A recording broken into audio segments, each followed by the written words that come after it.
Assalamualaikum, Bang Muhim. Waalaikumsalam warahmatullahi wabarakatuh. Apa kabar Zari? Abang Oh, sehat? begitu. Sehat, alhamdulillah. Tapi ya begitulah, karena tinggal di Melbourne, selalu dikatakan bahwa iklim Melbourne ini cuacanya ini macam perawan bertingkah, berubah-ubah terus. 2 hari yang lalu suhu 30 derajat, kepanasan. Jadi kita pakai baju kaus oblong kalau keluar rumah. Nah, ini hari cuma 15. Jadi kalau keluar rumah pakai jaket yang tebal. Nah, begitulah dia. Jadi pada satu hari nanti kita pakai AC, hari berikutnya kita pakai pendiangan karena kedinginan. Itu Oleh angin, sebab saudara Bang. Yang itu kan angin bukan ya? angin. Jadi begini, kadang-kadang dia panas karena angin bertiup dari sebelah utara. Kalau dari utara, Melbourne itu artinya itu dari gurun, padang pasir, Oke. the Simpson Desert. Jadi tiba-tiba nanti datang angin dari selatan, dari kutub. Wah, Kalah itu angin dari utara. Angin yang panas itu kalah. Jadi pernah misalnya kejadian sering lah, kalau musim panas, kira-kira jam 1 siang suhu mencapai sampai 42 derajat. Dalam waktu kurang lebih setengah 1 jam itu bisa turun sampai 18 derajat karena datang angin dari selatan tiba-tiba tanpa dia beritahu kepada biro cuaca, tanpa kasih tahu secara kira-kira. Ya itulah dia keadaan di Australia ini, sehingga orang selalu mengatakan sebaiknya berpakaian itu berlapis-lapis. Kalau tidak bisa dibuka, ditenteng saja. Kalau dingin bisa dipakai supaya badan itu jadi hangat. Badan manusia ini kan terbatas kemampuannya. iya. Jadi kalau orang bilang, Bang, ngikut angin saja lah kita ini. Ya, kalau itu ikut angin itu macam pucuk eru juga lah, kemana angin bertiup. Itu bahaya kan, pucuk Ya, eru itu bahaya karena dia katanya tidak punya pendirian. iya. Tapi melawan angin itu tak bisa, Bang. Oh iya, Nah, bahaya dong. iya. Bahaya, karena orang kita, ini dulu pernah kabarnya mau diprotes oleh kantor pos di Indonesia, karena ada lagu, "Oh angin yang sedang lalu, sampaikan salam rinduku." Oh, begitu. Wah, ini kalau pos bilang nggak bisa dong, kalau mau kirim rindu, kirim surat. Masa melalui angin yang sedang lalu. Kalau surat pemilihan suara bisa pakai pos. Kalau ini tak bisa ya. Bisa. Kalau tak salah aku lagunya, wahai angin yang lalu, sampaikanlah salamku Salamku. ini. Iya. Kalau Dan nggak salah, karena juga ada lagu yang namanya Delapan Penjuru Angin. Dulu ada film dengan lagu kapan Delapan penjual Penjuru angin? Angin. Ingat apa? Ya, jadi ya asal dengan angin-anginan aja atau masuk angin. Karena ini kearifan lokal ini. Kalau kita ke dokter di Australia, lalu kita katakan kepada dokter saya masuk angin, dia akan tercengang. Nah, jangan bernafas lah kalau takut masuk angin gitu. Karena orang Australia tidak kenal apa itu masuk angin. Aku pernah bertanya kepada seorang dokter Indonesia yang sudah lama berpraktek di Melbourne ini. Aku katakan, bagaimana kalau seorang Indonesia lalu mengaku kepada dokter bahwa dia masuk angin? Apa yang harus dia katakan kepada dokter itu? Iya betul. Saya masuk angin. Dokter bilang, apa ini masuk angin? Kalau takut masuk angin, jangan bernapas. Masuk angin itu adalah kearifan lokal yang ada hanya di Indonesia. Makanya ada obat tolak angin di Indonesia. Nah, di sini pun bisa dibeli. Dari toko-toko tertentu yang Ada ya. menjual ya rempah-rempahan Indonesia itu ada tolak angin. Tapi kalau untuk orang Australia dia tidak mengerti. Tidak mengerti itu soal masuk angin. Aku juga mikir tuh, Bang, apalah terjemahan masuk angin? Masuk angin aku. Jadi kalau Iya. pernah itu aku tanya sama guruku orang Inggris, tanya. Dia kasih jawaban catch cold katanya. Nah, tidak. Kalau catch cold itu pilek. Nah, Catch cold itu pilek. ya. Nah, karena dalam bahasa Inggris itu kan dua macam. Ada cold, pilek, ada yang namanya influenza. Ya. Itu yang lebih parah. Kalau influenza mungkin ada obatnya. Tapi yang namanya the common cold, seperti catch cold, itu tidak ada obatnya. Sampai ada satu orang pernah berkata, bagaimana common, maksudnya lazim, biasa, bagaimana kita tidak membiasakan atau tidak melazimkan penyakit dingin ini cold. Karena kalau common cold ini bisa sampai sebulan tanpa ada obat. Tanpa ada obat. Tidak separah seperti influenza, tapi sangat menyulitkan. Tapi tak ada yang obatnya. Kalau orang bilang vitamin C aja katanya. Itu juga belum bisa terbukti Ya, betul. bahwa vitamin C itu bisa. Tapi karena obat itu banyak sedikitnya ditentukan juga oleh keyakinan kita. Ya. Kalau kita yakin bahwa obat ini akan berhasil, misalnya dulu, kalau kita salah tidur, lalu bangun pegal, itu bantal dijemur. Ya, bantal dijemur, dibalik, kena panas matahari, pukul-pukul. Ya, itu dia. Nah, itu kadang-kadang sakit perut digosok kapur dari luar. Kalau kita sakit gondok dikasih belau. Tahu. Belau itu untuk Iya. nyuci kan? Ah, ya, Nah, betul. bagaimana? Apa hubungannya itu? Tapi karena kita punya keyakinan itu bisa. Jadi keyakinan itu memang diakui bahwa kita mesti punya keyakinan. Baik kan dalam obat itu ada suggestiveness kata orang Inggris. Kadang-kadang itu bisa. Jadi Ya, ya, ini ada ya. perbedaan-perbedaan. Orang barangkali di Barat kita mengatakan orang terlalu rasional, terlalu berpikir. Jadi aku pernah menulis suatu tulisan dalam bahasa Inggris untuk sebuah majalah masyarakat Australia dan Indonesia di Melbourne ini, dan itu sempat dikutip juga oleh Kementerian Luar Negeri Australia. Aku membedakan sebetulnya secara main-main, ya, secara guyonan, perbedaan antara orang Australia dengan orang Indonesia itu persoalan orang Australia itu terlalu banyak berpikir, orang Indonesia terlalu banyak merasa. Sehingga perkataan fikir pun berasal dari bahasa Arab. Nah, kita di Indonesia mudah tersinggung. Sedangkan di Australia orang tidak. Kalau kita lihat misalnya perdebatan di dalam parlemen di Australia itu seperti mau makan orang. Begitu sengitnya, begitu serunya. Tapi setelah itu nanti keluar sama-sama pergi minum kopi. Waktu aku masih jadi broadcaster di Radio Australia, aku diangkat menjadi wakil serikat buruh. Nah, itu kadang-kadang dalam pertemuan dengan pihak majikan, itu bisa bersitegang sangat luar biasa. Sehingga rasanya sudah tidak mau bicara gini. Tapi mereka habis itu udah berokok sama-sama, pergi minum kopi sama-sama, nanti masuk berantem lagi. Nah, kalau kita dibawa ke hati, baper katanya kan, bawa Ya, perasaan. Nah, betul, itu betul. kearifan lokal itu ada juga di situ. Jadi Ya, mereka itu bisa memisahkan hal yang seperti itu, kita bawa ke dalam hati. ya, Nah, bawa ke betul. perasaan. Ya. Jadi memang begitu, Bang. Kita kan kalau kita pikir, kalau bahasa Inggris bilang I think, nah, kita nggak I Ya, feel. Jadi ya, aku rasa, bukan aku pikir. Jadi kita ya, itu banyak dia. mengutamakan perasaan Betul. daripada pikiran. Tapi Iya. ya tak jelek-jelek juga lah. Memakai pikiran saja tak memakai perasaan pun salah juga. Oh, tak Memakai, bisa, mesti ada gabungan. ya harus gabung, betul. Ya, akal dengan hati mesti digabung. Kalau tidak, manusianya jadi kaku sekali. Ya, Nah, itu bahayanya kalau berpikir terus-terusan. Jadi ada hal-hal misalnya, ini cerita selalu dulu diceritakan di Australia ini. Bagaimana seorang profesor dari Australia yang punya banyak murid dari Indonesia.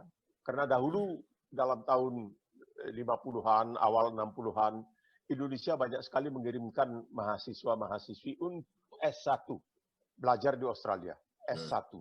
Ya. Jadi kalau sekarang ini tidak, beasiswa Australia itu hanya diperuntukkan S2 dan S3, tidak lagi S1. Nah, dulu banyak yang S1 datang ke sini. Jadi banyak sekali mahasiswa-mahasiswi Indonesia yang dari mulai awal di universitas itu sudah mengencap pendidikan di universitas-universitas Australia. oke. Nah, ketika mereka baru datang, itu ceritanya karena mereka sudah diberikan pelatihan bahasa Inggris, ya, kursus kilat istilahnya. Kursus kilat bahasa Inggris, jadi mereka mengertilah, banyak sedikit mengerti bahasa Inggris. Tapi begitu mereka terlihat oleh seorang profesornya, kenapa duduk di atas kaki lima? Ditanya, duduk kenapa duduk di kaki lima, di pinggir kaki lima?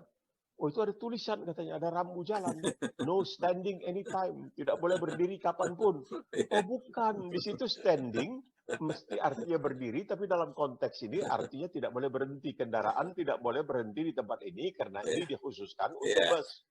Nah, sebaliknya ketika profesor ini berkunjung ke Indonesia dan dia dijamu oleh salah seorang mantan mahasiswanya, ketika dia masuk ke rumah karena akan makan malam, tahu-tahu ada kobokan dan lain sebagainya, dia pikir orang Indonesia ini minum dari kobokan, dia minum saja. Sangka Tapi sup.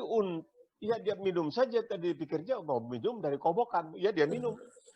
Tapi karena itu hebatnya mantan mahasiswanya, ketika melihat profesornya sudah salah tingkah begitu, dia pun ikut, dia ambil mangkok kobokan, dia ikut minum supaya profesor jangan malu. Nah, orang kita punya perasaan. Kalau orang Australia, jangan begitu, jangan minum dari situ, cuci tangan. Nah, itu dia. Itu bedanya begitu. Mereka akan terus terang. Nah, kalau kita kan basa-basi. Kita akan Betul. ke belakang. Banyak, Bang. Posisi Beda. saya ke belakang. Ya, kita Beda akan ke sekali. belakang. Setiap daerah itu beda sekali lah. Lain lubuk, lain ikannya. Lain Betul. padang, lain belalangnya. Jadi hal yang sama aku rasakan. Pada waktu itu, aku pernah ke daerah pedalaman Padang. Di Padang ya. Di daerah Minang. itu ada daerah namanya Sulit Air, itu Sulit Oh, Air, ya, dan ada Pasaman. Jadi pada waktu itu aku ya ada sedikit lah kecil ngurus perkebunan ya kelapa sawit di sana. Nah kemudian makan di warung-warung pinggir jalan. Jadi warung itu warung rumah sebenarnya. Jadi yang dihidangkan itu masakan rumah. Ya, tapi dia punya kursi kita makan seadanya lah. Nah, jadi di situ dia taruh kayak rantang bang. Rantang itu bertingkat kan. Diambil satu, taruh situ. Di atasnya ada tutup ya bolong-bolong. Dan di atasnya lagi ada ceret. Ceret, betul-betul ceret bang. Teko lah, teko kayak aluminium gitu. Pikiran kita biasanya bahwa ceret itu untuk menuangkan air minum ke gelas. Tidak kan? Nah kita taruh, rupanya itu untuk cuci tangan bang. Jadi diambil ceret itu cuci tangan. Nah airnya jatuh ke rantang itu. Iya. Jadi kalau makan di tempat begitu bang, tunggu dulu orang lain. Jangan sok-sok tahu lah. Tunggu dulu. Betul. Nah, Betul. nanti kesalahan. Ya. Ya. Dan itu kearifan lokal kan? Itulah kearifan lokal. Jadi banyak bang. Seperti misalnya begini. Kearifan lokal kita itu apakah itu benar apa tidak? Ya, aku tak terasa bang. Jadi kalau duduk lagu, ya, sama kawan-kawan di Masjid Gang Bengkok itu bang. Itu kan di Masjid Gang Bengkok di Medan. Itu kalau hari itu. Iya betul bang. Itu kalau hari Jumat, barangkali dari itu bang. Kalau hari Jumat dia bikin kari kambing, dia roti jala. Nah kalau hari lain enggak. Jadi biasanya kalau habis sholat Jumat di situ ya kita duduk. Nah kata orang tuh kalau makan kari kambing itu harus angkat kaki satu. Baru enak katanya. Kalau kaki itu kena ke tanah dua-dua tak enak. Harus diangkat kaki itu satu. Oh, itu baru enak. Nah, udah itu kan kari kambing bang. Sudah disediakan pula yang namanya fajri. Oh, nanas. Nanas. Ya. Nah, nanas manis. Katanya bisa menangkal kolesterol. Iya. Sudah bang, kalau kita lihat banyak kali keren. Nanas pacri itu dulu, nah ini di zaman dulu ketika ada restoran Aceh di Medan, itu kalau kita pergi ke restoran itu, yang pertama disuguhkan itu semangkok pacri. Kata orang Padang, pacili. Orang Padang menyebutnya pacili, orang Aceh menyebutnya pacri karena itu ada pengaruh Indianya. Kita diberikan pacri. Ada yang mengatakan, wallahu alam bisawab, ini pacri ini dimasak dengan daun ganja segar. Nah, begitu kita makan, datanglah rasa lapar yang berlebihan. Sehingga kita pun memesan kemudian misalnya ikan kayu, misalnya timpan atau apalah, maka itu makin banyak kita pesan ya. Itu kearifan lokal di Aceh. Jadi sesama kita di Indonesia pun ada perbedaan-perbedaan, apalagi kalau dengan luar negeri. Pertama kali aku bekerja di Inggris untuk BBC, aku ditugaskan untuk pergi meliput sebuah sekolah untuk anak-anak disabilitas, yaitu mereka menyebutnya anak-anak cacat. Di sana kita diajak makan siang. Lalu waktu aku duduk di meja itu banyak sekali, garpunya ada 2, sendoknya ada 2, ada pisau. Aku pikir apa yang mau pakai dulu ini? Aku tak berani ya, seperti yang Izhari bilang.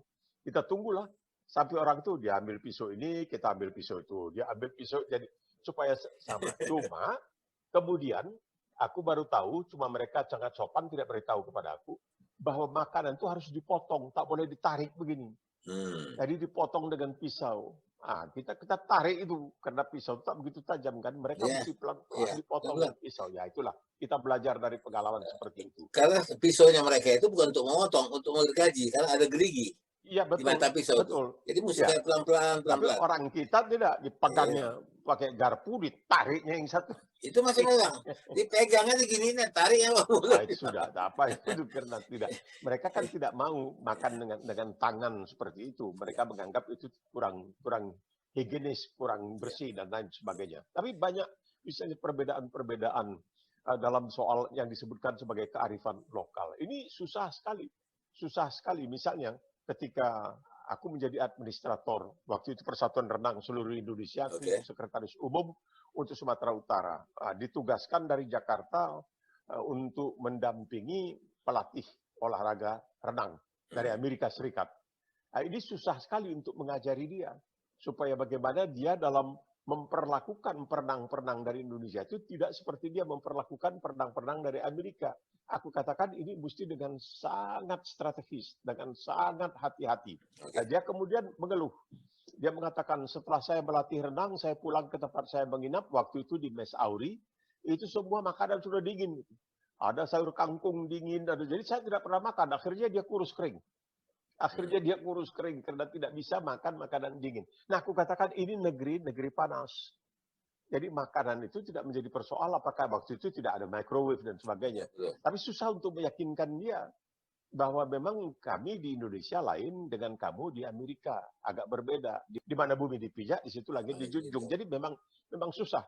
Kalau kita tidak mengikuti sebelum berangkat, makanya dari sekarang ini di Cina sebelum terjadi pandemi ini, di Cina itu sebelum para wisatawati dari Cina itu akan pergi, misalnya akan datang ke Australia atau akan datang atau pergi ke Eropa, itu mereka sudah diwajibkan mengikuti kursus tentang tata cara, adat istiadat, kira-kira kebiasaan orang di Australia atau di Inggris atau di tempat lain.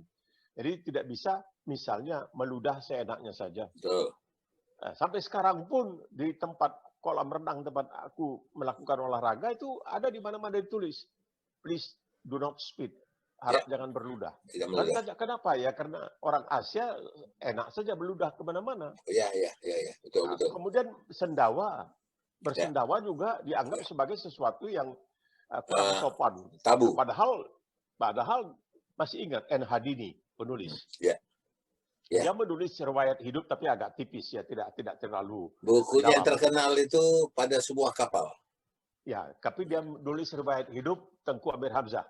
Oke. Dalam bukunya itu dia mengatakan bahwa Sultan Langkat pada waktu itu sering didatangi oleh tamu-tamu dari Mesir. Ya, orang-orang pintar dari Mesir, dan mereka kalau datang ke istana Sultan Langkat itu dijamulah hebat-hebatan. Dan begitu habis makan, mereka itu sengaja bersendawa keras-keras. Supaya terdengar oleh orang dapur pun menjadi sangat bahagia karena merasa, wah, makanan kami begitu enak sehingga disantap begitu lahap, dan mereka begitu kenyang sehingga mereka bersendawa. Padahal ada hadis yang mengatakan, satu kali Rasulullah dalam sebuah majelis ketika memberikan tausiah, tiba-tiba ada seseorang yang bersendawa terlalu keras. Langsung Rasulullah berhenti memberikan tausiah, berpaling kepada orang yang bersendawa tadi dan mengatakan, itu tidak baik. Jangan kamu isi perut kamu itu sebanyak-banyaknya, tapi sepertiga dengan makanan, sepertiga dengan air, sepertiga dengan udara. Jadi sebenarnya sendawa itu juga tidak begitu terlalu digalakkan lah di dalam ajaran Islam juga. Betul. Jadi Bang, kami di keluarga dari kecil ya tahu lah, karena bapak aku ini kan opas, orang itu opas Bang, polisi. Nah, mendapat pendidikan Belanda. Ya, begitu juga ibuku. Jadi kami di rumah itu ya agak sedikit bergaya Belanda lah. Ya. Karena mereka ini pun antara mereka sesama suami istri sama saudara-saudara itu, kalau istilah kakek Iku Madong Lubis itu berkrese-pese katanya. Bahasa Belanda mereka. nah di situ Bang, kita baru diajarin. Itu nasi sebutir jatuh dari piring, itu marah itu. Kita makan, di tengah makan kita minum, itu tak boleh. Nah, mengunyah, itu harus 36 kali. Wah, sudah tak enak lagi makanan di mulut, ya, baru ditelan. Nah, kemudian di sini tidak boleh bersandawa. Malah secara main-main mungkin bapakku bilang, lebih bagus kau kentut daripada kau bersandawa. Karena bersendawa itu adalah kentut dari mulut katanya. Iya betul, hampir sama. Padahal kalau masuk angin itu paling enak itu kalau kita bersendawa. Ya. Nah, jadi kalau cerita kentut ini, maaf cakap, waktu almarhum Gus Dur datang ke Australia, dia sering datang. Dia selama hidupnya pernah 10 kali ke Australia. Jadi kami kenal baik dengan Gus Dur. Dia pernah bercerita suatu kali, katanya mereka sedang duduk di pesantren. Salah seorang kiai sangat sedih karena perutnya sangat sakit, dikasih kayu putih apa semua tidak juga bisa hilang. Pada akhirnya dia berdoa kepada Allah Subhanahu wa taala, ya Allah katanya, tolonglah supaya aku bisa sendawa atau kentut. Kalau aku bisa kentut, insya Allah katanya penyakit perutnya, karena masuk angin itulah di perut itu. Tidak juga. Akhirnya dia berdoa lagi, dia mengatakan, ya Allah, kalau karena sakit perut aku tidak bisa sembuh dan aku wafat, masukkan aku ke surga. Gus Dur bilang, minta kentut aja nggak dikasih, masa masuk surga dikasih. Itu logika seorang Gus Dur yang pernah studi di luar negeri, ya, pernah belajar di luar negeri. Ya. Jadi Bang, dulu ada satu dokter, namanya Dokter Merapi. Aku kan waktu SMP tinggal di Sibolga, ngikut tugas ya. Jadi di kompleks perumahan kami itu ada seorang dokter, kepala rumah sakit umum, namanya Dokter Merapi. Mudah-mudahan apa dia masih ada nggak tahu. Jadi dulu itu dia paling bawel dan paling cerewet. Tapi dia bilang, Bang, kentut itu sehat. Katanya. Aku masih kecil, aku masih SMP. Jadi kalau ada orang kentut, dikasih uang 5 perak. 5 perak itu udah banyak dulu itu. Itu kira-kira 5.000 lah, gitu ya. Jadi kami, kalau main-main bola kami di dekat rumahnya, jadi kalau siapa yang mau kentut, pergi dulu ke terasnya. Kentut, dapat 5 perak. pergi ke bawah terasnya itu, dapat 5 perak. Jadi dokter 5 perak namanya kan. Nah, begitu. Jadi sebenarnya kentut itu kan alamiah. Nah, tetapi bagi banyak orang itu tabu. Ya. Nah, tadi Abang pernah bicara ganja. Ya, ganja itu di Aceh itu kan juga sudah macam kearifan lokal, semacam itulah. Karena kalau orang itu bilang makan tanpa masak tanpa ganja itu ya tak enak. Emang itu bumbu mereka. Ya. Mereka tidak tahu itu untuk alat untuk fly, alat untuk hilang kesadaran, nggak tahu. Untuk bumbu. Ya. Nah, seperti orang-orang Prancis masak dengan brandy atau dengan anggur misalnya. Ya, that's right. Mereka tahu kan. Nah, ya. Jadi aku pergi ke satu restoran di sana itu nggak lama. Waktu itu masih ada Hari Pers Nasional di Aceh. Kita datang makan di restoran. Makanlah di situ yang namanya ayam tangkap. Nah, nama itu ayam tangkap. Yang agak aneh juga. Rupanya kalau nggak ditangkap nggak bisa dimasak kan, Mbak. Jadi nama ayam tangkap. Kemudian, jadi ayam tangkap itu dipotong kecil-kecil, dikasih daun serai, Bang. Daun serai itu nggak tahu aku nama apanya. Namanya. Ya. Nah, karena begini, bukan juga, Bang. Jadi daun itu dimasak bersama ayam itu, digoreng, dia jadi kayak kerupuk. Jadi bisa dimakan. Keretak. Nah, jadi iseng lah. Aku ini kan nakal, aku tanya, Pak, ini terus dikasih nih kari lembu, kari daging sapi. Aku tanya sama dia, ini pakai ganja ya? Ya, enggak pakai ganja, katanya. Takut ya? Jadi aku bilang gini, ya kalau nggak pakai ganja, mana mau aku? Nggak sengaja dulu aku makan. Terus dia bilang, Bapak mau pakai ganja? Katanya. Iyalah, bentar Pak, saya ambil. Ada rupanya, Bang, disediakan. Iya. Diambil ke dapur, kasih aja pakai ganja. Iya. Dan, ini dia. Ini barangkali harus jadi perhatian kita juga. Siapa yang bilang mabuk? Enggak ada mabuk itu. Mabuk ganja itu enggak ada. Enggak terasa itu mabuk. Tidak terasa pusing. Memang tambah enak. Maka itu, di Aceh itu, orang-orang lokal sana bilang ganja itu bukan sesuatu hal yang memabukkan. Jadi tidak sejenis kabar gitu kan. Jadi ini penyedap, bumbu penyedap. Nah, kita yang belum bisa menerima, aku nggak tahu, Bang. Ada satu negara, Turki mungkin. Abang bisa bantu aku untuk memperbaiki. Turki itu ada satu negara Arab yang memproduksi ganja, dan ganja itu menjadi devisa yang luar biasa. Kita, Bang, di Indonesia nih, di Aceh itu, Bang, tak ditanam ganja tuh tumbuh. Nggak ditanam, tak ditanam, tidak dirawat, tidak diapa tumbuh. Tapi sekarang masih kita tidak menganggap itu satu hal yang berguna. Padahal sudah ada penelitian mengatakan itu bisa jadi sedatif. Itu bisa menjadi seperti alat untuk membuat orang yang mau dioperasi itu seperti penenang gitu ya. Di samping itu juga ganja sekarang ini di sementara negara bagian di Amerika Serikat dan juga di Australia itu ada usaha supaya ganja itu diperbolehkan untuk orang-orang yang menjalani perawatan penyakit kanker, karena itu ada dampak sampingnya itu mau muntah ya.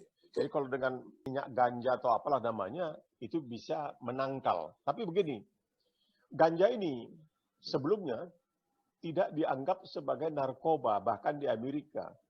Celana jengki yang pertama, Levi, yang pertama di Amerika itu dibuat dari serat ganja.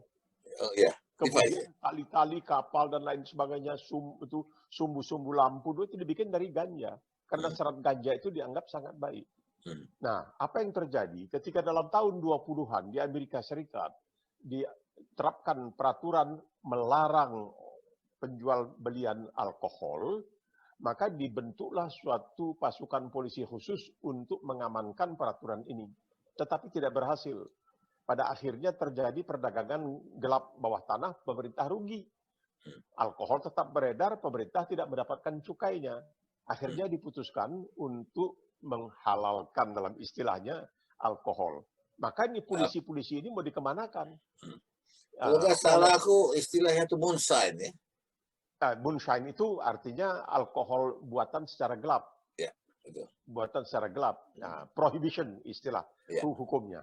Lalu kepala polisi pengawasan alkohol ini meminta kepada seorang tokoh media di Amerika, Randolph Hearst, yang punya surat kabar, bagaimana ini kami bisa ditolong tidak ini? Karena kalau sekarang ini katanya tidak ada penyaluran, mereka ini harus di PHK-kan. Bagaimana? Kasihan nih. Jadi katanya cobalah kamu mulai berpropaganda mengatakan bahwa ganja pakai nama Spanyol marihuana yang banyak ditanam di Meksiko sebagai bahan terlarang. Cannabis, untuk mengamankan peraturan baru anti ganja itu ini dikerahkanlah polisi yang sebelumnya dikerahkan untuk mengawasi peredaran alkohol, sekarang mereka mengawasi peredaran ganja. Di Australia sendiri ganja baru dinyatakan sebagai ilegal pada tahun 1927. Itu pun atas permintaan seorang panglima Inggris dari Mesir. Nah, ganja ini punya sejarah yang menarik sekali, terutama di Timur Tengah. Ketika terjadi perseteruan antara kalangan Syiah dengan Ahlus Sunnah wal Jamaah, ada seorang pemimpin Syiah yang bernama Syekh Yusuf As-Sabah. Tidak ada hubungannya dengan pemimpin Kuwait sekarang ini. Dia juga dikenal dengan Syekhul Jabal, orang tua dari gunung. Nah, dia merebut sebuah kastil yang bernama Al-Alamut. Ya, dari kastil ini dia membina anak-anak muda Syiah. Dia memberikan kepada mereka ganja. Setelah diberikan ganja, yang dalam bahasa Arab adalah hashish, yang artinya sebenarnya rumput, dan orang yang mengisap ganja dikatakan al-hashishiyin, hashishiyin, ingat?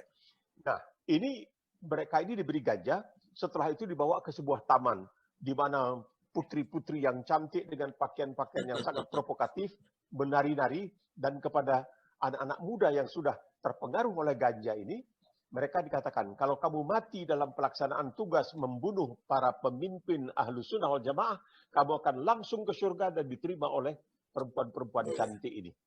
Nah, dalam bahasa Arab, yang mengisap ganja itu disebut al-hashishiyin.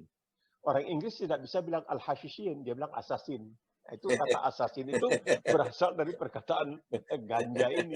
Orang yang mengisap ganja, al-hashishiyin. Padahal assassin itu adalah pembunuh, pembunuhan. Ya itu dia, memang mereka ini tugasnya sebagai pembunuh.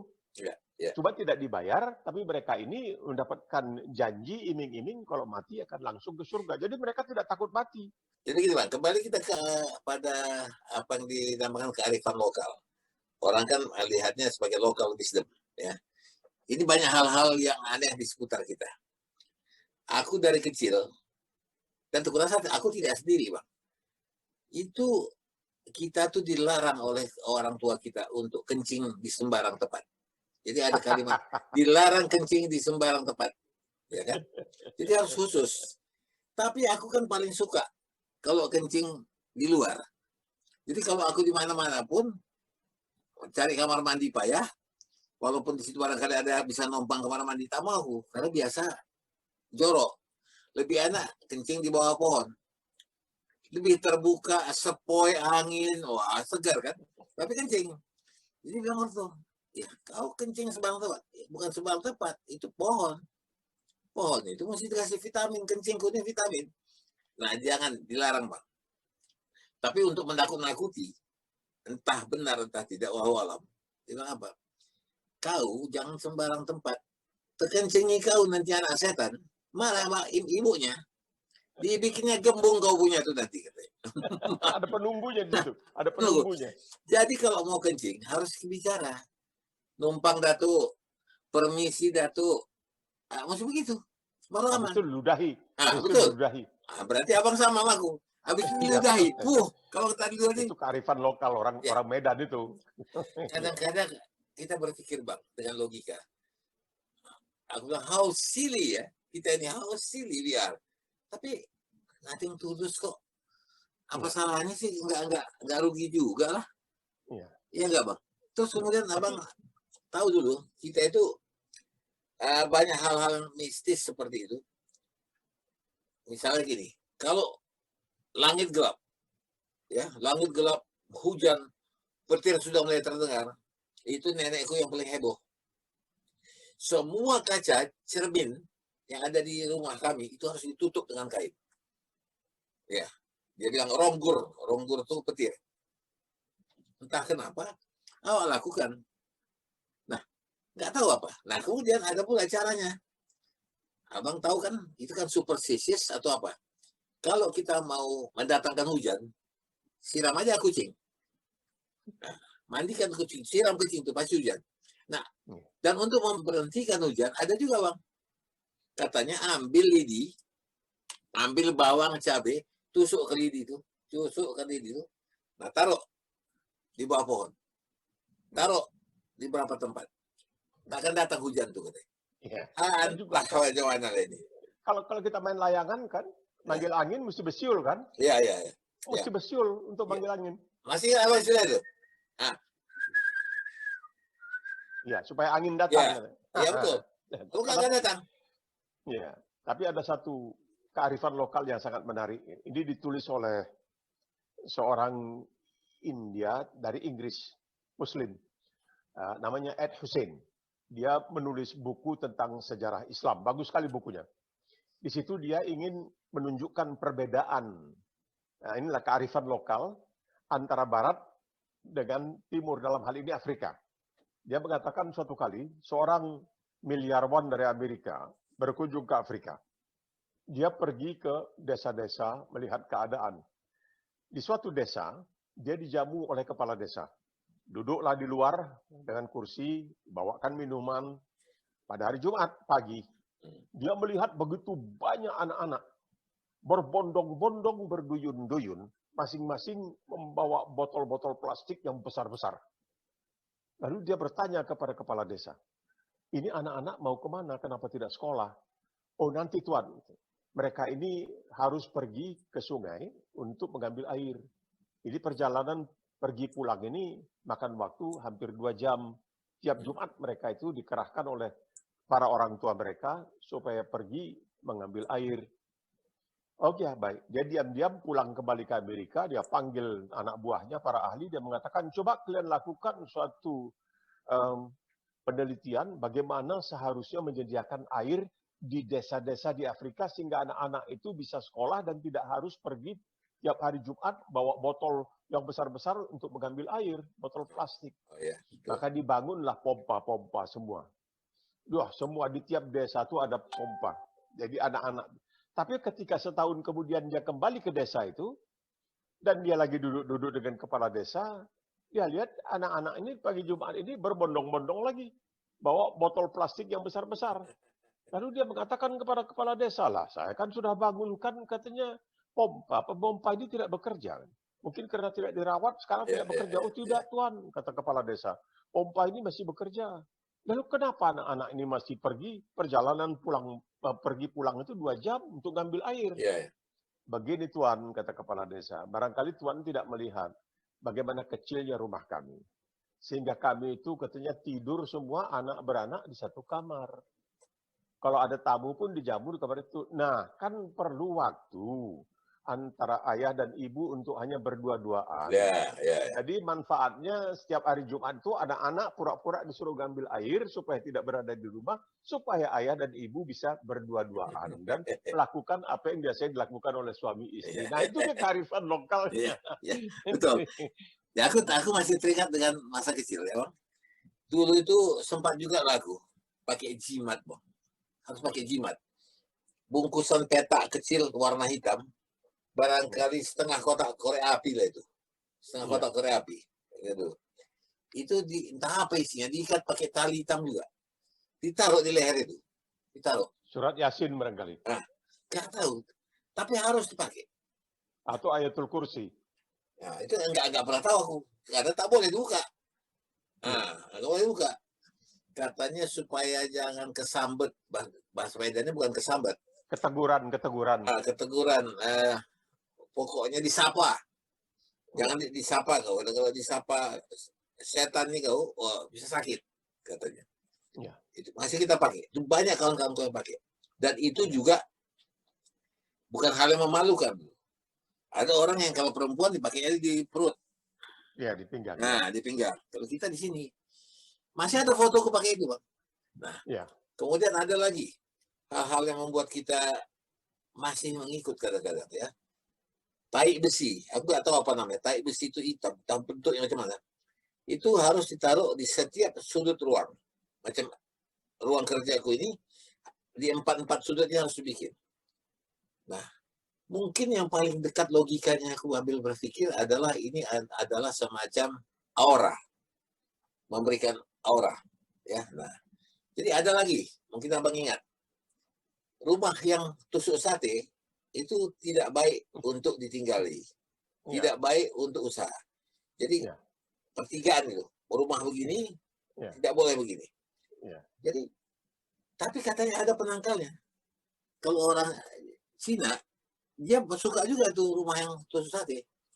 Karena katanya memang itu susah, tapi kalau kita bisa hidup di situ dengan bagus, kita bisa kalahkan, malah kita berjaya. Feng Shui-nya. Nah, Feng Shui, fungsi. Nah, cara bagaimana rumah ditusuk sate? Bagaimana kita mau pindah rumah kalau memang itu rumah kita di pertigaan? Katanya taruh cermin di atas pintu. Betul. Jadi segala sesuatu yang datang akan memantul oleh cermin itu. Wah, sedap dengan kata-kata ya. Entah betul entah tidak. Jadi rumahku yang di Bogor, Bang. Itu di rumahku di depan halaman depan itu, rumahku di sudut, itu kutaruhlah cemara udang. Si penjual cemara udang tuh bicara begini, Pak, ini bagus. Bukan hanya indah, bukan hanya hijaunya bagus, akarnya kayak bonsai, bukan.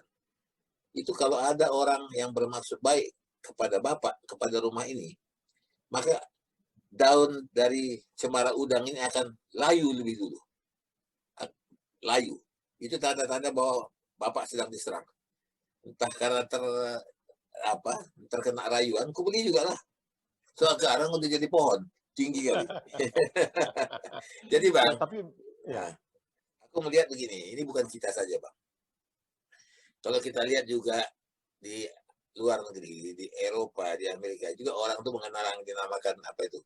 Good luck charm. Ya, good luck charmnya kayak jibat ya. Ada 4 leaf clover, kemudian ada old horseshoe, ladam kuda, rabbit's foot. Nah itu rabbit itu memang good luck charm itu. Kalau rabbit foot, jadi artinya kaki kelinci. Ya. On the string gitu ya. Jadi dulu ada kalung gelang tangan. Itu ada gambar semua tuh. Itu ada jual sampai sekarang. Aku pernah punya, tapi akhirnya nggak tahu kemana hilangnya. So, what you get? Apa yang Anda rasakan? Tapi Bang, aku percaya bahwa kita bisa nyaman juga. Nah, itu dia sebenarnya yang dituju itu, kenyamanan kita pada diri kita sendiri. Nah, jadi kalau di Australia ini atau di Barat itu kan macam-macam. Misalnya tidak boleh tumpah garam. Kalau garam tumpah kita mesti lempar ke bahu. Kalau tidak nanti bawa sial. Jangan jalan di bawah tangga. Tapi kan itu sebenarnya takut nanti kalau sesuatu jatuh, mungkin orang lagi gencet atau apa jatuh, itu sebenarnya itu saja. Tapi dikatakan bahwa, itu sial nanti, bisa membawa sial. Angka 13, dikatakan sial. Ya, sehingga apalagi kalau hari Jumat. Pada hari Jumat itu tanggal 13, itu Black Friday. Friday the 13th. Ya, Friday the 13th. Itu disebutkan Friday artinya Jumat hitam. Bahwa tanggal 13 itu bisa membawa sial. Yeah. Tapi jadi bukan kita saja, mereka pun. Cuman mereka itu selalu mengatakan, ini ada logikanya. Logikanya apa? Ya ini untuk memberikan paling tidak perasaan nyaman kepada diri kita sendiri. Perasaan percaya pada diri kita sendiri. Karena kita masih sudah ada, Bang. punya perlindungan. Abang masuklah sekarang ke beberapa gedung-gedung pencakar langit yang ada di Indonesia. Di Jakarta di mana? Abang masuk ke lift. Itu biasanya Lantainya 1, 2, 3, 5. Tidak ada 4. Ya. Nanti dari 11, 12, 14. Tidak ada 13. Di Perancis juga begitu. Ya. 11, 12A, 14. Nah, betul. Tidak ada 13. Tidak, Bang. Karena Betul. 13 dianggap sebagai hari sial atau angka yang sial. Aku nggak tahu ya, Bang. Mungkin ada pengaruh. Ketika orang dulu sedang mewabahnya, demam, pakai cincin batu segala macam. Batu orang tuh macam-macam. Aku mencoba, tertarik juga. Ada yang cantik. Ya. Kata ada di dalam tuh ada tulisan Allah. Wah, sedap juga ini. Tapi kok banyak kali. Semua orang pakai. Nah, jadi aku pakai. Sempat juga aku pakai dulu. Waktu masih SMA. Gigi ikan duyung. Dan kemudian taring harimau. Ya 2. Tapi habis itu aku nggak pernah pakai. Aku nggak pernah pakai. Ikan hiu. Gigi ikan hiu. Ya, betul. Jadi gio. Batu gio. Batu gio itu kalau cocok dengan orangnya katanya dari hijau muda dia bisa menjadi hijau tua. Betul. Kalau itu betul. Aku pernah membawakan sebentuk batu dari kau beli di luar Madinah itu di padang pasir dari orang Badui. Itu batu itu macam zamrud ya. Itu makin lama makin hijau, makin hijau, makin hijau, makin hijau. Itu luar biasa. Karena batu itu ada cerita batu itu hidup. Dulu sebelum ada blender kan orang giling. Itu gilingan itu harus dipahat setelah kira-kira barangkali 2 minggu itu mesti dipahat lagi supaya dia tajam. Jadi katanya batu ini tumbuh dan dia aus dan mesti ditumbuhkan lagi. Ya tidak tahu kita apakah benar atau tidak, tapi di dekat rumah waktu itu di Gang Bengkok di Medan itu ada seorang penjual kari di persimpangan jalan masjid itu. Jadi itu kan mesti digiling semuanya. Dulu kan tidak ada blender, segalanya kunyit, ketumbar, digiling semua. Nah itu gilingannya supaya tajam itu nanti dilubang-lubangi begitu. Dibersihkan lubang-lubangi baru bisa dipakai lagi.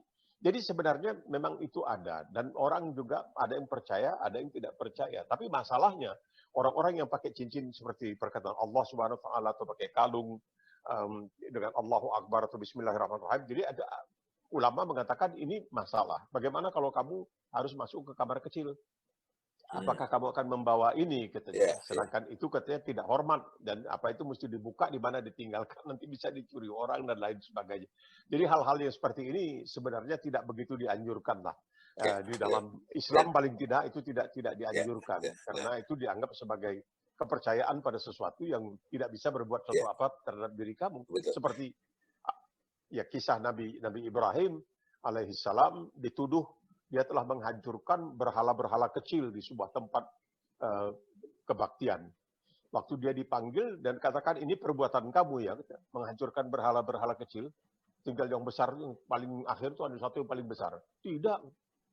Barangkali yang hancurkan itu berhala yang besar tuh dia cemburu aja lihat kecil-kecil. Jawabnya, mana bisa dia? Kalau nggak mana bisa, kenapa disembah? Itu logikanya masuk di akal juga di situ. Kalau tak bisa, kenapa dia mesti disembah? Tapi kan juga orang Inggris kalau misalnya Inggris Bang, Inggris itu kan land of ghosts. Mereka percaya kan there is a ghost, reincarnation. Karya William Shakespeare, ya barangkali pujangga yang paling hebat di dunia lah. Nggak usah kita basa-basi, ini penjaga yang luar biasa ya. Ini Shakespeare ini hampir dalam setiap karyanya itu ada unsur ghost-nya, ada unsur hantunya. Bahkan dalam karya dia mengenai sejarah yaitu Julius Caesar, yaitu Kaisar Romawi yang begitu terkenal ya, itu ada anunya, ada hantunya. Pada malam sebelum pertarungan terakhir antara bala tentara Marcus Brutus yang telah mengasasinasi Julius Caesar dengan bala tentara Marcus Antonius dan Augustus Caesar, itu Caesar Brutus pada malam harinya bertemu dengan hantu dengan istilah kemudian terkenal see you at Philippi. Nama tempat pertarungan itu Philippi. Ya, kita jumpa di Philippi. Jadi dia percaya dalam banyak karyanya, bukan dia saja, Charles Dickens juga penulis Inggris ya, banyak menulis tentang kemiskinan di Inggris. Juga ada unsur-unsur hantunya di situ. Kita tahu Frankenstein itu ditulis oleh orang-orang Inggris juga dan itu kabarnya penulisan tentang Frankenstein itu katanya ketika terjadi letusan gunung Merapi yang debunya sampai ke Valparaiso di Amerika Selatan dan juga sampai ke Inggris menutupi matahari sehingga gelap katanya. Dan waktu itu tidak ada listrik, jadi orang banyak tinggal di rumah dan dalam keadaan gelap itu di rumah ditulislah buku Frankenstein. Ceritanya begitu kira-kira. Ya. Atau betul atau tidak ya wallahu alam. Tapi itulah Jadi, kearifan lokal itu. tapi aku ya mau percaya juga tidak, mau tidak percaya juga tidak bisa. Tapi aku pernah membaca buku Soekarno.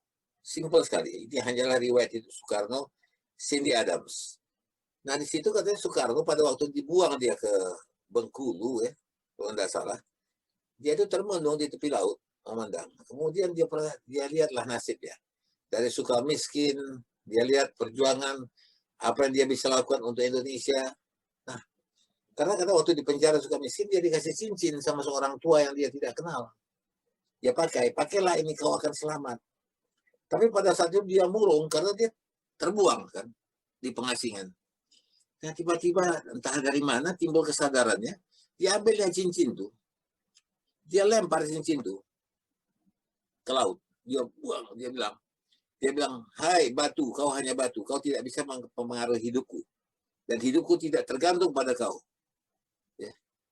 Kubuang kau, kayak Romeo, ketika dia mendengar Juliet itu sudah mati, apa dia bilang? Then I defy you stars, dia bilang. Ku tantang kau langit. Nah, itu luar biasa. Jadi banyak bang. Kemarin tuh aku nonton film tentang Two Popes ya. Yaitu. Oh bagus sekali. Ya. Aku nonton. Itu luar biasa. Itu dia melihat tanda bang. Ketika dia lilin yang ada di mejanya, yang dia tiup, dia bukan tiup, dia tutup apinya. Itu asapnya ke bawah, bukan ke atas. Terus dia bilang, sama, dia kan Pop Jerman. Nah waktu itu dia bilang kepada kardinal yang lain yang dari Argentina, kau gantikan aku mau mundur. Aku sudah melihat tanda-tanda yang diberikan oleh Tuhan. Apa itu? Asap lilin yang kutiup itu, yang kumatikan itu, ke bawah perginya. Berarti aku harus turun ke bawah katanya. Kalau sampai begitu kan luar biasa. Itu kan dia melihat semacam firasat, macam aba-aba, macam ada tanda. Aku mau tanya, apakah kita bisa percaya kepada tanda-tanda alam? Nah, sekarang begini, sebenarnya kata orang, kita ini bisa berhubungan dengan alam gaib yang lain jika kita punya sensitivitas, kita punya kepekaan. Ya, masalahnya kita ini kan sudah tidak peka lagi. Ketika kita bangun pagi, bang, kita anggap ini biasa saja. Ya, kita tidak perlu. Tapi setiap kita bangun pagi, kita harus bersyukur bahwa kita masih punya napas dan kita masih hidup. Nah, itu ada tanda-tanda alam, bang. Misalnya aku pernah duduk sama kawan aku. Kami ngobrol, ini kebetulan perempuan. Jadi, sehabis makan gitu, kita ngomong, kita waktu itu lagi in love lah. Kemudian kita kaitkan jalingking ini. Begitu kita kaitkan, itu pada itu saat siang hari kami makan di restoran. Ketika kami kan, gelegar petir. Tunggal, hanya satu kali. Apa ini? Tidak bisa aku tanya ke siapa-siapa. Tapi apakah itu tanda? Nggak ada tanda, itu superstitious gitu. Tapi itu terjadi, bang. Jadi sebenarnya alam ini, karena Allah ya, setiap hari memberikan isyarat-isyarat kepada kita, memberikan tanda-tanda kepada kita. Itu yang disebut tanda-tanda zaman. Ya macam orang melihat rukyah lah, ya. Kapan munculnya bulan ini, bulan ini? Kita kan percaya sebagai Muslim, kita percaya adanya jin di antara kita. Dia juga menyembah Allah SWT. Tapi tidak semuanya jin itu Muslim. Ya ma'syaral jinni wal ins. Misalnya dalam salah satu ayat, Allah SWT berkata kepada jin dan manusia. Disebut jin dahulu. Ya ma'syaral jinni wal ins. Wahai masyarakat jin dan manusia. Itu dalam surat Ar-Rahman. Inilah surat yang mengatakan bahwa wahai jin dan manusia, kamu dapat menembus bumi, pergi ke antariksa, asalkan kamu punya bisultan. Sultan ini kekuatan yang didasarkan pada pengetahuan. Jadi waktu Neil Armstrong dalam bulan Juli tahun 1969 mendarat di bulan, banyak umat Islam yang gempar. Loh, kenapa? Dia kan bukan Muslim, kok bisa? Allah SWT tidak pernah berjanji kepada Muslim. Allah SWT mengatakan dalam surat Ar-Rahman, Ya ma'syaral jinni wal ins. Wahai masyarakat jin dan manusia, kamu bisa menembus alam, tapi kamu hanya bisa menembus bumi ke atas, kalau kamu punya ilmu pengetahuan, kekuatan bisultan, illa bisultan, itu satu. Jadi kadang-kadang memang ya manusia ini mudah terumbang-ambing karena Al-Quran mengatakan manusia itu diciptakan lemah. Jadi dia mesti punya kekuatan, apalagi untuk melihat yang gaib, sesuatu yang tidak bisa dilihat. Jadi kan sering orang pergi ke tukang tenung untuk melihat nasib. Dia tidak pernah bertanya, kenapa tukang tenung itu tidak pernah menenung untuk dirinya sendiri, sehingga dia kadang-kadang. Jadi ini yang selalu diejek orang Inggris ini, walaupun dia misalnya percaya kepada yang aneh-aneh, yang gaib-gaib, tapi dia juga mengejek. Lalu dia mengatakan, itu Kaisar Nero dari Romawi yang sangat-sangat bengis, buas. Satu kali dia benci kepada tukang tenungnya, tukang tengok nasibnya. Dia marah sekali kepada tukang tenung ini. Lalu dia mengatakan, bawa ini tukang tenung, penggal lehernya. Ya, baik. Waktu mau dibawa itu dia bilang, tunggu sebentar. Dia panggil tukang tenungnya. Coba katanya, kau tenung, kapan aku akan mati? Tukang tenungnya lihat sini, lihat sana, bilang, wah saya lihat ini Bapak Kaisar akan mati sehari setelah saya mati. Oh, jangan dipenggal deh. Jangan dipenggal. Jadi mesti percaya. Juga Hitler katanya pernah juga panggil tukang tenung. Tukang tenungnya dia tanya kepada tukang tenungnya, kapan aku akan mati, kata Hitler. Tukang tenungnya bilang, Anda Führer akan mati pada hari raya Yahudi. Kapan? Kapan saja Anda mati orang Yahudi hari raya. Gitu. Jadi ada, itu ada dicemoohnya. Dicemoohnya. Oleh sebab itu Rasulullah SAW itu mengatakan, sekiranya engkau tahu esok dunia akan kiamat, tapi hari ini ada bibit sawi, tanam saja. Jangan tunggu besok, enggak, tanam saja. Jadi artinya hidup seorang muslim itu terus. Karena kiamat itu akan terjadi ketika dia wafat, dia meninggal. Itulah kiamat untuk dirinya, untuk orang lain kita tidak tahu. Jadi tidak terlalu dipikirkan tentang kiamat seperti itu. Jadi Bang, kalau kita lihat kearifan lokal itu kadang-kadang di luar logika. Ya, kalau pakai pikiran tadi Bang. Tapi kalau pakai rasa, kayaknya betul. Ya, ada. Kita pasti selalu mendengarkan. Abang tahu yang mana deja vu, ya. Jadi aku pernahlah bermimpi, berulang-ulang aku bermimpi tentang sebuah rumah. Ya, yang kalau aku berdiri di halaman depan, memandang ke rumah itu dari kaca, dan di belakang rumah itu aku bisa lihat halamannya. Itu berulang-ulang datang. Nah, itu sampai sekarang aku belum ketemu. Dan aku rasa itu aku akan ketemu. Nah, karena itu pernah terjadi juga ketika aku pergi ke Pineng. Di Pineng itu ada kuil Chan Loksi yang naik tangga tinggi sekali. Ya. Jadi karena naik tangga tinggi sekali, Bang, ini tahun 70-an ini aku ke sana. Naik, aku capek naik tangganya. Ya. Jadi aku berhenti. Di satu ketinggian aku berhenti, istirahat dulu. Jadi tiba-tiba aku merasa, lah, aku udah pernah kemari.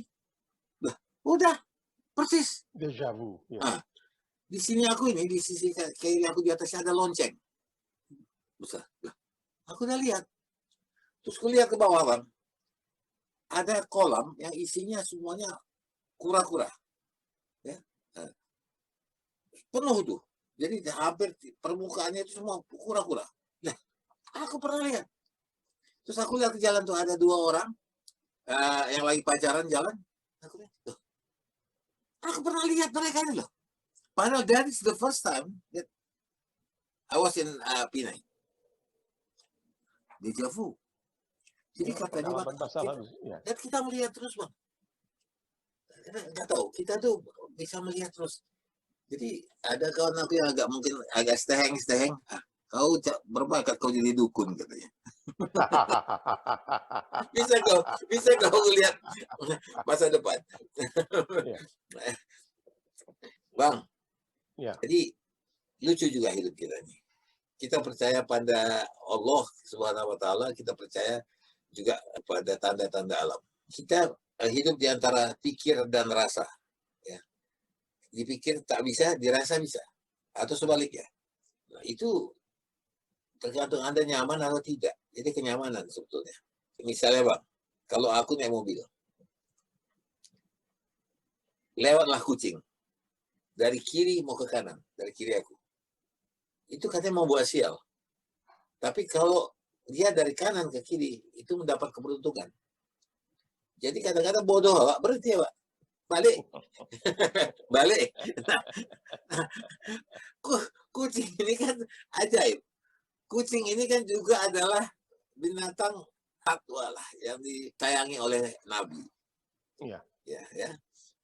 Siapa nama kucing itu? Mueza, ya kalau nggak salah. Iya. Nah itu juga luar biasa. Kucing ini pun aneh. Dia belang 3. Kemudian ada juga katanya cats have 9 lives. Punya 6 nyawa dia. 9. 9 nyawa. Iya. Have 9 lives ya. Iya. Betul. Mati 1 tinggal 8, nanti 1 lagi tinggal 7. Tapi ya kucing hitam. Kalau orang Inggris menyebutnya kucing hitam melintas itu akan membawa sial gitu ya. Nah, itu kepercayaan orang Inggris. Tapi kan macam-macam dulu di depan stasiun kereta api di Medan di lapangan Merdeka itu banyak sekali yang jual obat. Luar biasa. Banyak orang datang ke sana bukan untuk membeli obat, tapi mendengar cara mereka mempropagandakan obatnya. Bang Jamal. Saya datang bukan untuk mencari duit, tapi demi kesehatan masyarakat. Nah, ini dia katanya. Jadi obat ini, saudara, gosok di mana pegal, garuk di mana gatal. Ya cuma kita yang tahu di mana gatal itu. Itu digotol. Nanti dia jual batu cincin. Nah, itu ditanyakan, wah ini cincin ini nanti khasiatnya ini, cincin ini khasiatnya ini. Itu ada satu cincin, orang bertanya. Dia tertarik sekali pada sebutir, sebentuk mata cincin, satu butir mata cincin. Dia tanya, ini khasiatnya apa, Pak? Wah, ini cincin luar biasa. Kalau diikat, jangan pakai emas. Laki-laki tidak boleh pakai emas, pakai swasa. Swasa. Masih ingat, swasa. Swasa Ini diikat pakai swasa. Nah, pakailah cincin ini. Kalau pakai cincin ini, mudah-mudahan kalau ada duit, nggak kurang belanja. Oh iya Pak, tolongnya. Dia beli. Iya, kalau ada duit, dia tidak kurang belanja. Tapi begitulah. Kalau orang sudah terpengaruh, dia ya percaya saja kepada hal yang seperti itu. Ada duit tidak kurang belanja, memang itu dia. Ada duit tidak kurang belanja. Garuk di mana gatal kita tahu, hanya kita yang tahu. Dokter pun tidak tahu di mana gatal, kecuali kita. Tapi cara dia menyampaikan itu, gosok di mana pegal, garuk di mana gatal. Nah ini cincin ini kalau dipakai, ada duit tak kurang belanja. Dia beli, apa boleh buat, saking istilah medannya, sur kali aku dengarkan dia. Nah, sur kali ya, itulah dia. Itulah dia kearifan lokal kita yang barangkali payah dicari di tempat lain. Jadi obat gatal yang paling manjur itu apa katanya? Ditanya. Oh ya ada merek ini. Awan tuh bilang apa? Obat gatal yang paling manjur garuk. Garuk aja. Garuk. Ya kita yang tahu di mana gatal itu, bukan orang lain. Itu kan dia. Maka itu dekat aja ya. Gosok di mana pegal, garuk di mana gatal. Oke Bang, kita ketemu minggu depan. Ya. Insya Allah. Ya. Kita atur dulu ini. Mudah-mudahan semuanya baik. Tetap jaga kesehatan. Amin. Walaupun kita harus hati-hati dengan gelombang kedua daripada virus COVID-19 ini. Oke. Baik Bang ya. Oke. Ya, selamat siang ya. Assalamualaikum. Waalaikumsalam warahmatullahi wabarakatuh.